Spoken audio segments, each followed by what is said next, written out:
The work energy theorem. The work energy theorem states that the net work done on an object is equal to its change in kinetic energy and is given by net work is the kinetic energy final, which is 1/2 mv squared minus the kinetic energy initial is 1/2 mv0 squared. So v0 is the initial velocity of the object and v is the final velocity of the object. So this is the definition of the net work used in the work energy theorem. So let's do an example. We have student exert an horizontal force of 20 newtons with his hand and pushes 10 kilogram box a distance 2 meters across frictionless floor. We need to calculate the magnitude of the work done by the student and the speed of the box at 2 meters mark. This is 2 meters mark. We need to find the speed at this position, and we have this force F is 20 newtons. We apply 20 newtons to move this object a distance of 2 meters. This is 2 meters. The first thing we need to do to calculate the work done by the student, the work done by constant force. In this case, the student is pushing with this force F. It will be just the magnitude of the force times the distance traveled times cosine of theta. Remember, we said theta is the angle between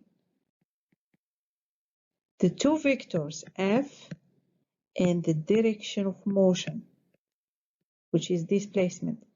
First, we need to see where the object is moving. You have the surface, means the object will be moving on the surface, will be going in that direction. This is your vector D. So the force is in the same direction as displacement. That means a theta in this case is 0. So cosine of 0 is 1. The work done by the student will be just the magnitude of his force times the distance. The force is 20 newtons. The distance is 2 meters. And this 40 newtons meters or 40 joules. To find the speed when the object is at this position, we are going to use the work and energy theorem. So what says the work and energy theorem? The net work applied on the object means we need to have the free body diagram and see all the forces that contributed to this change of kinetic energy, or all the forces that they are applied on the object. If the object is this box, we have normal force. Normal force is perpendicular to the surface where the object is located. This is normal force, and mg. So remember, we said if the force is perpendicular to the displacement, the angle is 90 degrees. If the angle is 90 degrees, cosine of 90 degrees is 0. That means Fn and mg, they don't produce any work. The only work that is produced is from the student. So the weight and the normal force, they are perpendicular to the displacement. They don't contribute to work. Net work will be the work done by the student plus the work done by mg plus the work done by normal force. We said the work done by mg is 0 because mg is perpendicular to the displacement. So if they are perpendicular, the cosine of the angle between them is 90 degrees and cosine of 90 degrees is 0.